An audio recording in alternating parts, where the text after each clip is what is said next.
Good afternoon and welcome, and thank you for joining us or continuing to join us on social media as we recognize formally our graduates, high school and college. We thank those guys so much for allowing us to be a part of their life and their matriculation and their growth thus far. We just celebrate them and we want them to continue fulfilling their dreams. Our college graduates we want to recognize are Alexis Mitchell, congratulations, and Miss Ashley Jackson, congratulations. Our high school graduates include Raven Johnson. Congratulations, Raven, from Cypress Creek High School. Tori Burgess from Pearland High School. Congratulations. Caitlin Hughes from Willow Ridge High School. Tamisha Mosley from Willow Ridge High School. Deja Kennebrew from Madison High School. And Jaden Moten from Summer Creek High School. Congratulations, guys. We are so very proud of you, and we just pray the very best as you continue in your schooling. We love you so much. I would like to say congratulations to all of our graduates. We are so proud of you, and we look forward to seeing all that you still have to accomplish inside of your lives. Today, I would like to just give you a charge from Southside Church of Christ. We want to make sure that you have words of encouragement and words of direction from Southside as you embark upon your new journey.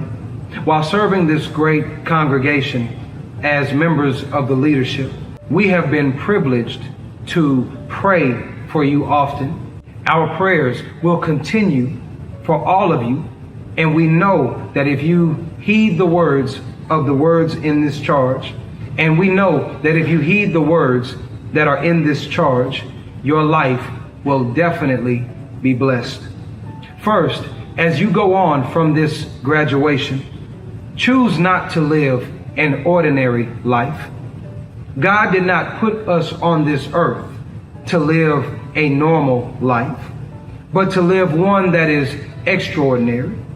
We were not put on this earth to coast or to simply be comfortable, rather to press forward to the cause of Christ and the betterment of humanity, living a holy life in a world that is increasingly turning its face from God and his righteousness. Second, choose not to lose the idealism of your youth. Choose to believe that idealism is not limited to the young. Christian idealism is for all ages. It is the confidence that by the power of God, one person can in fact and can indeed still make a difference in the physical, in the emotional, and even in the eternal condition of those around him or her.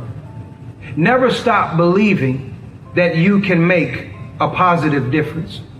When life hits you hard and you experience failure, when it hits you and you experience disappointment, please never stop believing that you can still make a difference. If your marriage is struggling and loved ones let you down, if disease attacks your health and it begins to fail, if you even make serious mistakes in your life choices, never stop believing that you can make a difference in the lives and the souls of the people that are around you. As you look to God's strength and love, allow him to be the one who makes the difference in your life so that you can continue to make the difference in others' lives. And in your successes, in your collegiate career, your occupational career, and even your relationships, do not forget the source of all of those blessings and the purpose for which they have been given to you.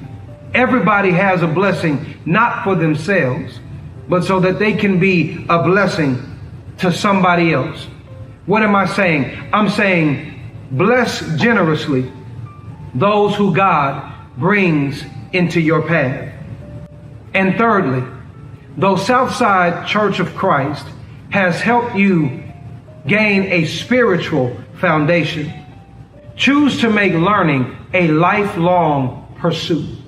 Make sure that you are drawing closer to him, the author and the finisher of your faith and the author and finisher of even life.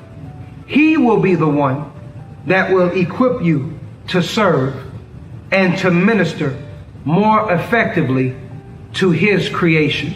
Finally, as members of this congregation, we plead with you to take ownership of this church.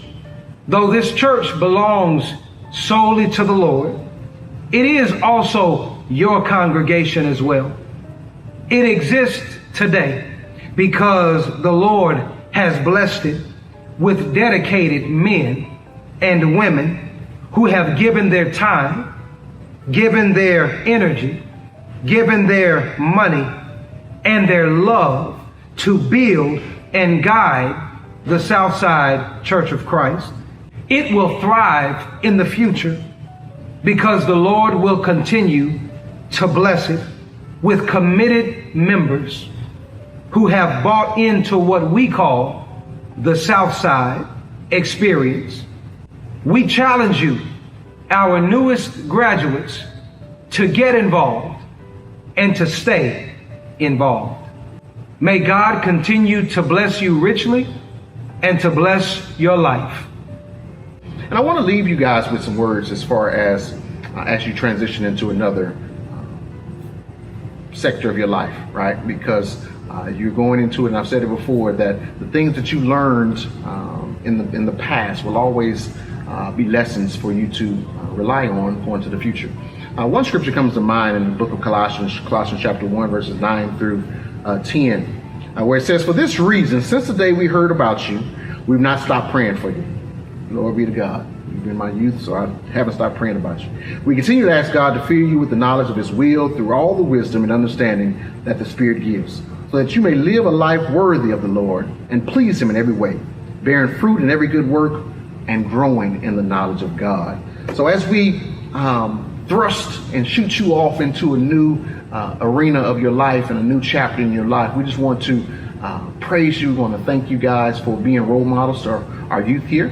We want to thank you guys for just dedicating your life to your work and your studies. I want to thank you guys for having a relationship with Jesus Christ and letting that be known and seen here. As far as when you transition to your next period of life, another small story came to mind when I was thinking about this. When in the book of Exodus, when God had pinpointed Moses as the next, or as the leader of getting his people out of Egyptian bondage. I remember when in Exodus chapter 3, where they actually met and God gave him his charge, right? God gave him the charge that, Moses, you are the one that I want to be the leader to lead my people out of Egyptian bondage. And we know that when we come into our purpose, or when we come into what it is that we really are supposed to do, sometimes it's difficult, sometimes it's hard. And even as we look at that story, it was difficult for Moses. Moses didn't want the task of all of those people leaning and asking him what to do, right? He wanted to not be in that place, but God said he had prepared him. And I want you to hear this. All the things that you've been learning since kindergarten all the way to now, and the things that mom and dad has taught you and all of your teachers throughout these years have been preparing you for your purpose. Just like God had been preparing Moses, God has been preparing you as well. All right. So I want you to lean on that. I want you to lean into all those learnings that you've done. And it's not going to be easy. I would be remiss if I sat here and said that the next chapter of your life and the chapter where you get to be a job and these big successful people is going to be easy. It's not going to be easy, as it was not for Moses. All right. But I want you to take refuge and take comfort in knowing that God has placed a charge on your life. He's given you an opportunity. He's given you a task to complete. All you got to do is find it, seek it, and then live in it, right? Because Moses, one thing I get from that story is that Moses, he saw the burning bush from a long way away, and he went towards it. So our purpose will be tied up into the things that we've been learning throughout our past, and also the curiosity that draws us to it.